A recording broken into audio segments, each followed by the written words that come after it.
2024 ಚುನಾವಣೆ ಇತಿಹಾಸದಲ್ಲಿ ಬರೆದಿಡೋಂಥ ಚುನಾವಣೆ. ಡಾಕ್ಟರ್ ಮಂಜುನಾಥ್ ಆ ಹೆಸರೇ ಒಂದು ಶಕ್ತಿ. ಈ ಸಾರಿ ಮಂಜುನಾಥ್ ಅವರು ಗೆಲ್ಲೋದ್ರಲ್ಲಿ ಯಾವುದು ಅನುಮಾನ ಇಲ್ಲ.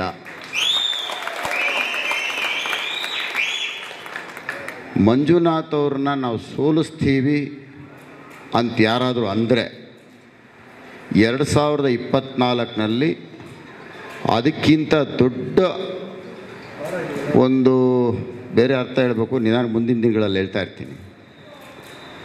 ಅವ್ರಿಗಿಂತ ದಡ್ಡ್ರು ಇನ್ನೊಬ್ಬರಿಲ್ಲ. ಈಗಾಗಲೇ ನಾನು ನಮ್ಮ ಯೋಗೇಶ್ವರ್ ಅವರು, ನಮ್ಮ ಪಕ್ಷದ ಮುಖಂಡರೆಲ್ಲರೂ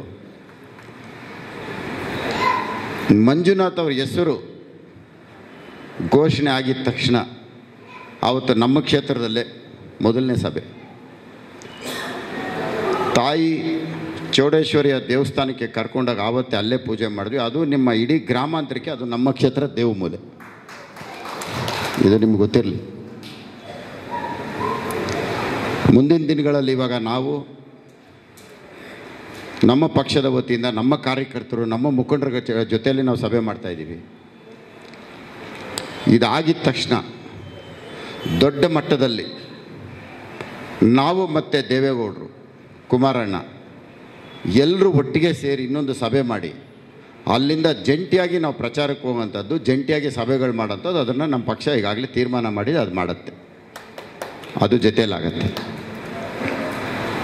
ನಮಗಿರೋಂಥ ಉದ್ದೇಶ ಡಾಕ್ಟರ್ ಮಂಜುನಾಥ್ ಗೆಲ್ಲಬೇಕು.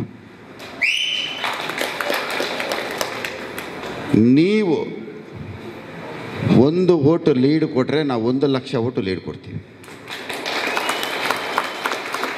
ಎಷ್ಟು?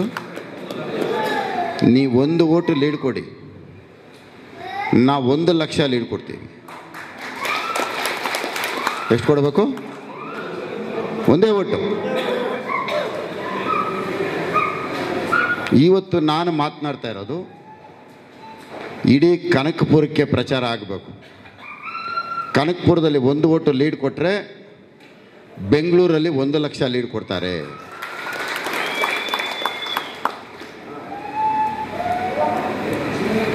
ಈ ಸಾರಿ ಭಾಳಷ್ಟು ಜನ ಪ್ರಜ್ಞಾವಂತರು, ಬುದ್ಧಿವಂತರು ಒಂದೇ ತೀರ್ಮಾನ ಮಾಡ್ತಾ ಇರೋದು, ಮಂಜುನಾಥ್ಗೆ ಈ ಸಾರಿ 1 ಓಟ್ ಹಾಕಬೇಕು ಅಂತ. ಆಮೇಲೆ ಎಲ್ಲರೂ ಕನಕಪುರದಲ್ಲಿ ನೀವೆಲ್ಲ ಪ್ರಚಾರ ಮಾಡೋವಾಗ ಹೇಳಿ, ಮಂಜುನಾಥ್ಗೆ 1 ಓಟ್ ಹಾಕಿದ್ರೆ ನಮಗೆ ಸ್ವರ್ಗದ ಬಾಗಿಲು ತೆಗೆದಿರುತ್ತೆ ಮುಂದಿನ ದಿನಗಳಲ್ಲಿ. ಏನು ತೆಗೆದಿರುತ್ತೆ? ಮಂಜುನಾಥ್ ಓಟ್ ಹಾಕಿಲ್ಲ ಅಂದರೆ ನರಕದ ಬಾಗಿಲು ತೆಗೆದಿರುತ್ತೆ. ಸ್ವರ್ಗದ ಬಾಗಿಲು ಬೇಕಾ, ನರಕದ ಬಾಗಿಲು ಬೇಕಾ? ಸ್ವರ್ಗದ ಬಾಗಿಲು ಬೇಕು ಅಂದರೆ ಯಾರಿಗೆ ಓಟ್ ಹಾಕ್ಬೇಕು? ಇದೊಂದು ಜ್ಞಾಪಕ ಇಟ್ಕೊಳ್ಳಿ. ಇವತ್ತವರೆಗೂ ನೀವು ನೋಡದೇ ಇರ್ತಕ್ಕಂಥ ಅಭಿವೃದ್ಧಿ, ಈ ಕನಕಪುರನ ನಾನು ನೋಡಿದ್ದು 40 ವರ್ಷದ ಹಿಂದೆ.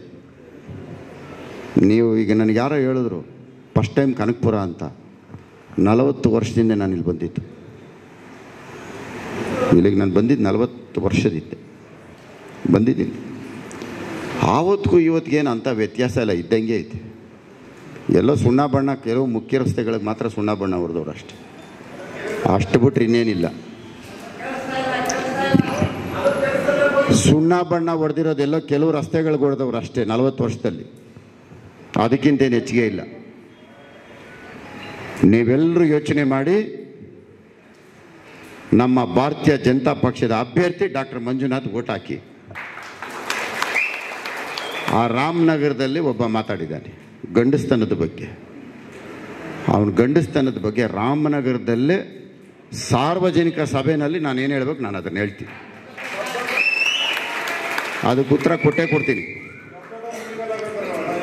ಅದಕ್ಕೆ ಉತ್ತರ ನಾನು ಕೊಟ್ಟೇ ಕೊಡ್ತೀನಿ. ಗಂಡಸ್ತನದ ಬಗ್ಗೆ, ಕುಮಾರಣ್ಣನ ಗಂಡಸ್ತನದ ಬಗ್ಗೆ ಪ್ರಶ್ನೆ ಮಾಡೋದು ಭಾಳ ದೊಡ್ಡ ತಪ್ಪು. ಅವರು ಹೇಳ್ತಾರೆ, ನಾನು ಹೇಳ್ತೀನಿ.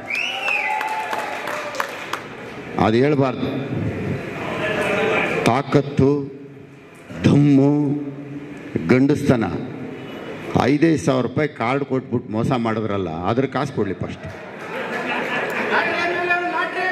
₹5,000 ಕಾರ್ಡ್ ಕೊಟ್ಬಿಟ್ಟು ಯಾಮರ್ಸ್ಬಿಟ್ರಲ್ಲ, ಅದನ್ನು ತೀರಿಸ್ಲಿ ಫಸ್ಟು.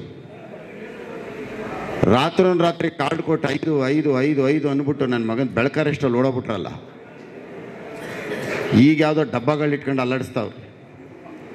ಡಬ್ಬ ಇಟ್ಕೊಂಡು ಅಲ್ಲಾಡಿಸೋದು, ತಿರ್ಗಲ್ಲೆಲ್ಲ ಬಂದ್ಬಿಟ್ಟು ಈ ಭಿಕ್ಷುಕರಿಗೆ ಬಿಸಾಕ್ದಂಗೆ ಸೀರೆಗಳು ಬಿಸಾಕೋದು, ಈ ಗಾಡಿ ಮೇಲೆ ನಿಂತ್ಕೊಂಡು ಹಿಂಗೆ ಬಿಸಾಕೋದು, ಹಿಂಗೆಲ್ಲ ನಡೀತಾಯಿದೆ. ಕುಕ್ಕರ್ ಅಯ್ಯೋ ನೀನೊಂದು ಪಾಪ, ಫ್ಯಾಕ್ಟ್ರಿ ಇಲ್ಲೇ ಇರೋದು, ಅವ್ನು ಎದುರ್ಕೊಂಡು ಕೊಡ್ತಾವನು, ಅವ್ನು ಬಯಸ್ತಾ ಪಾಪ.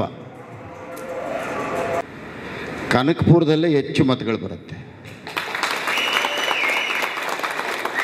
ಇಲ್ಲೇ ಬರುತ್ತೆ. ಯಾಕೆ ಅಂದರೆ ನಾವು ಮತ್ತು JDS ಯಾವುದೇದೋ ಕತೆಗಳು ಹೇಳ್ತಾ ಇರ್ತಾರೆ, ಜೋಡೆತ್ತುಗಳು, ಆ ಎತ್ತುಗಳು, ಈ ಎತ್ತುಗಳು. ಇವತ್ತು ಏನಾದರೂ ಮಂಜುನಾಥ್ ಅವರಿಗೆ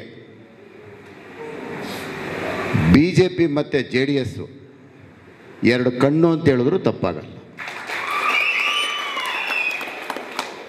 ಇವತ್ತು ನಾವೆಲ್ಲ ಒಟ್ಟಿಗೆ ಹೋಗ್ತಾ ಇದ್ದೀವಿ. ಬಹುಶಃ 140 ಕೋಟಿನಲ್ಲಿ ಜನಸಂಖ್ಯೆಯಲ್ಲಿ ಮಂಜುನಾಥ್ ಥರ ಒಂದು ಕಪ್ಪು ಚುಕ್ಕೆ ಇಲ್ದಿರೋಂಥ ವ್ಯಕ್ತಿನ ಯಾರಾದರೂ ಹುಡ್ಕೋಕ್ಕಾಗತ್ತಾ ನೋಡ್ರಿ? ಯಾರ ಕೈಲೇನಾಗತ್ತಾ? ಯಾವ ಪಕ್ಷದಲ್ಲೇ ಇರಲಿ, ಅಂಥ ಒಂದು ವ್ಯಕ್ತಿ ಇವತ್ತು ನಮ್ಮ ಪಕ್ಷದಲ್ಲಿ ಸಿಕ್ಕಿದಾರಲ್ಲ, ಅದು ನಮ್ಮ ಪಕ್ಷಕ್ಕೆ ಒಂದು ಶಕ್ತಿ ಅಂತ ನಾವು ಹೇಳ್ಬೋದು. ಅಷ್ಟು ಒಳ್ಳೆ ವ್ಯಕ್ತಿ. ಬಹುಶಃ ಮಂಜುನಾಥ್ ಅವ್ರ ಜೀವನದಲ್ಲಿ ನಿದ್ದೆನಲ್ಲೂ ಕೆಡಕು ಮಾಡಲ್ಲ ಅಂತ ನಾವು ಕೆಲವು ಸಾರಿ ಪದಗಳು ಉಪಯೋಗಿಸ್ತಾ ಇರ್ತೀವಿ. ಅದು ಯಾರಿಗನ್ನ ಅನ್ವಯಿಸಿದ್ರೆ ಅದು ಮಂಜುನಾಥ್ಗೆ ಅನ್ವಯಿಸಿ. ಮಾತಾಡೋಣ, ಬೇಕಾದಷ್ಟು ಇರ್ತವೆ, ಇಷ್ಟಕ್ಕೆ ನಿಂತೋಗಲ್ಲ. ಮತ್ತೊಮ್ಮೆ ಹೇಳ್ತಾ ಇದ್ದೀನಿ, ಡಾಕ್ಟರ್ ಮಂಜುನಾಥ್ ಅಂಥ ಒಂದು ವಜ್ರ ಅಂತ ಹೇಳಿದ್ರು ತಪ್ಪಾಗಲ್ಲ. ಇವತ್ತು ನಮಗೆ ಸಿಕ್ಕಿದೆ. ಎಲ್ರಿಗೂ ಒಳ್ಳೆಯದಾಗಲಿ, ಭೇಟಿ ಮಾಡೋಣ. ಇಲ್ಲಿಂದ ನಾನು ನಮ್ಮ ಯೋಗೇಶ್ವರ್ ಅವರಿಬ್ಬರು ಸಹ ಕುಣಗಲ್ಗೆ ಹೋಗ್ಬೇಕಾಗಿದೆ. ಅವರು ಮಾತಾಡಿದ ಮೇಲೆ ನಾವಿಬ್ಬರು ಹೊರಡ್ತೀವಿ. 3 ಗಂಟೆ ಅಷ್ಟರಲ್ಲಿ ಕುಣಗಲ್ ಸಭೆ ಮಾಡಬೇಕು. 3 ಗಂಟೆ ಆದಮೇಲೆ ನೀತಿ ಸಂಹಿತೆ ಜಾರಿ ಆಗುತ್ತೆ. ಹಾಗಾಗಿ ಅದಾದಮೇಲೆ 3 ಗಂಟೆವರೆಗೂ ನಮ್ಮ ಮುಖಂಡರುಗಳೆಲ್ಲರೂ ಮಾತಾಡ್ತಾರೆ. ಆಮೇಲೆ ನಿಮ್ಮ ಜೊತೆ ಮತ್ತೆ ಭೇಟಿ ಆಗ್ತಾನೆ ಇರ್ತೀವಿ. ಕನಕಪುರಕ್ಕೆ ಇನ್ನೂ ಬರ್ತಾನೆ ಇರ್ತೀವಿ. ಕನಕಪುರದಲ್ಲಿ 1 ವೋಟ್ ಕೊಟ್ಟರೆ ಬೆಂಗಳೂರಲ್ಲಿ 1 ಲಕ್ಷ ವೋಟ್ ನಾವು ಕೊಡ್ತೀವಿ. ನಿಮ್ಮೆಲ್ಲರಿಗೂ ಒಳ್ಳೆಯದಾಗಲಿ. ನಮಸ್ಕಾರ. ಜೈ ಕರ್ನಾಟಕ.